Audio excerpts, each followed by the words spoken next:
Welcome back. All right, yes, there were two games today between four teams that are very unlikely to make the playoffs. I say very unlikely because Calgary still technically can. So I'm wearing the Flames because we'll see, right? I mean, if Montreal loses their two games and Calgary wins their next four, you have to know that there's somebody at the NHL office that's going, please let Montreal clinch. Please let Montreal clinch because we want to be able to schedule the playoffs in the North. And this kind of just leaves everything kind of up in the air. But when they rescheduled those Canuck games, they had to know this was a possibility. And this is why they rescheduled those games. Can you imagine if the Flames hadn't finished the 56-game schedule and they'd said, well, by winning percentage, Montreal makes it? Anyways, yeah, we went through that last year, and that was after months off, and people were still not very happy about the winning percentage thing. In the end, I mean, we all kind of understood, but there were those who believed that if those extra games had been played, their team might have made the playoffs, or another team might not have made the playoffs. And here we go. Dallas and Chicago looked like two teams that were not in the playoffs today. And it was interesting because, Dallas really was in control of this game for the most part, just not getting the kind of goaltending that Chicago was getting. So it was Lankinen versus Hudobin. And Lankinen looked like early season Lankinen today. He really did. There was a Suter wraparound early that was saved, but the shots were 7-1 in Dallas's favor only 4 minutes in. Kubalik was denied, but Entwistle gets his first NHL goal from Hardman and Kane at 6:23. Entwistle, Hardman, and Kane. That is those three names together. I'm like, man, that just sounds great. That sounds fantastic. But Guryanov would answer from Ben at 9 minutes and 40 seconds. However, Hagel would score from Kubalik and Kurashev at 10:31. So it remained tied for less than a minute. And that was just how it worked. Chicago was getting bounces. They were getting some good opportunities. Dallas was just getting stifled. The Hawks had good puck pressure going on for them. Klingberg had a point shot, which went high. Dickinson with a tip. And Lankinen makes the save on that one. There was a late Hawks power play. It was a kneeing call.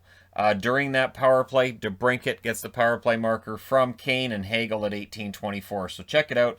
Patrick Kane with a couple of assists in the first period to the surprise of no one. Second period, Lankinen was sharp early again. The puck control was mostly for the Stars through the first 5 minutes. They really controlled this game. They would press at the 6-minute mark, and the story more and more was about Lankinen. And we'll see in tomorrow's game where Delia is supposed to start how things turn out. And if this was a game of consequence, I guarantee you Chicago would be going with Lankinen again tomorrow. Kubalik in beast mode. Foxa defends him on that. So Kubalik had a very good game. The Stars had a 3-on-2. Murphy defends that. Robertson just couldn't make one go when he had the opportunity. And then in the final 4 minutes, we get more pressure from the Dallas Stars. In fact, the Stars were doubling the Hawks in shots through those first two periods, almost exactly through the first two periods. But again, it just felt like the goaltending was just that much better at the Chicago end. But in the third period early, it's Pesek scoring from Fox at 2 minutes and 16 seconds. So Dallas makes it a one-goal game. The Stars, that was good forechecking as well that gets rewarded on that play. Kampf couldn't get one, but he ends up drawing a power play for the Chicago Blackhawks. Near goal for DeBrincat, but that power play was killed off, so those were the only two power plays in the entire game. This was not a game where there was a bunch of scrums and a bunch of anger.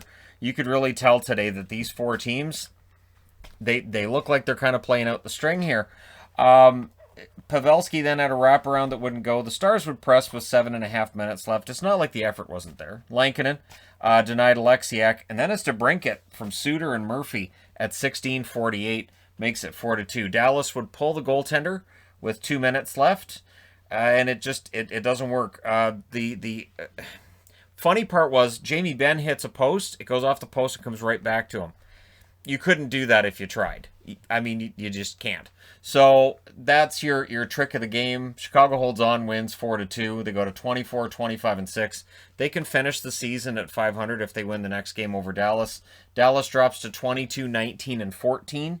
You have to wonder how much different this game would have been if Nashville loses last night, right? 3 stars, Lankinen, DeBrincat, and Entwistle with his first NHL goal. Shots, 17-9 Dallas in the first, 10-5 Dallas in the second. 12-11 Dallas in the third. Final shots 39-25 for the Dallas Stars. Power plays, Dallas didn't have any. Chicago had 2, and they scored once. Hits 34-33 for Dallas. It didn't feel like a game with 67 hits. Block shots 14-13 for Chicago. Only 4 penalty minutes, all of them to Dallas. Hudobin, 21 saves on 25 shots. Lankinen, 37 saves on 39 shots. And there you go. Chicago, they're your winners. And the other game of the day, Calgary and Ottawa. And one of these teams is alive, and it's the team that came out playing like they were still alive, and they still have a chance. So a good early move, I should say, for Bernard Docker. Doesn't end up resulting in a shot, but good move. Forsberg was tested first in this game. 13 straight starts for Markstrom, including tonight. Today, this afternoon. Markstrom is not going to get any rest, obviously, the rest of the way. And with the amount of money he's making, and you know what's funny is, Markstrom, I think, does better with the workload. As long as he's healthy, as long as he doesn't have nagging injuries, he does better with an added workload. I say that watching him in Vancouver for years. The Senators would press at 4 minutes. Monahan had a chance that was stopped. The shots 7 minutes into this were 3-1 for the Flames. Forsberg then denied Nordstrom. Dubé had a wraparound chance that failed, but not everything fails. A breakaway goal. Gaudreau scores from Giordano and Tkachuk at 10:39. The Senators were stuck on one shot. They were stuck on one shot for a while. Forsberg stops a chance for Backlund. There was a post for Giordano. The Flames pressing. You could even see Giordano on the bench like, I got the post again.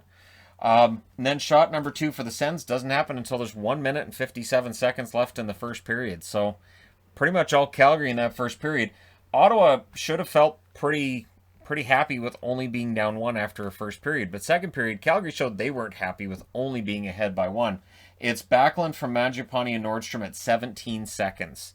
And the Flames were very sharp early in this period. Markstrom made a couple of big saves when Ottawa had chances, but Gaudreau would score from Anderson at 4:38, so that's 2 goals for Gaudreau in this game. A very good game for him. Forsberg then stopped a chance for Lindholm. We get 2 minutes of 4-on-4. Markstrom stops Brady Tkachuk. You can see he said something to him after. And, because his brother's on his team, I'm sure he said something to him. Stone would score, though, from Godin and Lucic at 10:05. And for Godin, that is his first NHL point. So kudos to him. And it's nice to see guys getting first goals, first points. And this is why, watching those games at the tail end of the year can be fun. There's not a lot of pressure, not a lot on the line, but it can be fun to see guys get their first points and their first goals. So Gustafsson was in at this point. Forsberg was out. It wasn't Forsberg's fault. Ottawa was just flat. But they respond. Norris scores from Batherson at 11:06. Senators were definitely playing better after that goal. The Senators pressed with 7 minutes left. There was a late power play for them, but the penalty kill for the Flames, very aggressive in this game. So good, aggressive penalty kill. Third period, early on, the Sens go back to the power play. Mete had a shot that wouldn't go. They didn't have a shot credited on net in that one. Mete's must have deflected into the corner. Markstrom looked good when he was tested. He wasn't tested that often through the first 2, and that's the thing with Markstrom too. You get him a lead, you get him some confidence. He's a very good goaltender. Dubé scores from Ryan at 6:45. That was during a delayed penalty against Ottawa. Senators pressed at the half. They end up with another power play coming out of that. That led to a shorthanded chance for Mangiapane. The Flames would get a power play shortly after that, and they score on it. It's Giordano from Tkachuk and Gaudreau at 13:53. So Gaudreau with an assist to go with his 2 goals. And that makes the score 6-1 for Calgary. They go to 23-26-3. Ottawa 22-28-5. And yes, if they win all 4 of their remaining games, and if Montreal loses their 2 remaining games in regulation, Calgary makes the playoffs. It's a tough road, and I mean Vancouver can play spoiler and knock them out of the playoffs, which would probably make the Canucks very happy. There might be more intensity in those Flames Canuck games because of that, because the Canucks will say, you know what? We're physically alive for this too. Technically, we're still alive for this. We got to go out and knock out Calgary, so then we're the last team eliminated if we get eliminated, right? So, and I know the odds of anybody knocking Montreal out are really slim. So 3 stars, Gaudreau, Tkachuk, and Giordano. Shots in this one, 10-3 Calgary in the first, 18-12 Calgary in the second, 8-5 Calgary in the third. Final shots, 36-20 for the Flames. Power plays, Ottawa goes 0 for 3. Calgary 1 for 1. Hits 21-13 for Ottawa or for Calgary. So pretty light game hitting wise. Block shots 9-6 in favor of Ottawa. Penalty minutes, Calgary takes 8 and the Sens have 4. Forsberg saved 19 out of 23, was replaced by Gustafsson, who saves 11 out of 13. Markstrom saves 19 out of 20 in the victory. And there you go. 2 games done. We got 9 games tomorrow, so it'll be a nice, decently long review tomorrow. Not the epic like we had last night. But that'll be the last pretty decently long review of the year, because after that, the busiest night I have is 5 games. So, and I'm down to 2 of these boards now. So tomorrow night, that 9th game is going to have to go on a board that doesn't have tape on it. And I hope you guys will forgive me. But yeah, I've started getting set for the playoffs. And obviously I started a series today with looking at teams that have missed the playoffs. So I took one of the game review boards apart to do that. So there you go. Let me know your thoughts in the comments section below as always. Don't forget to hit like and subscribe if you're browsing your way through. You just happen upon this video. And every day we get that much closer to the playoffs.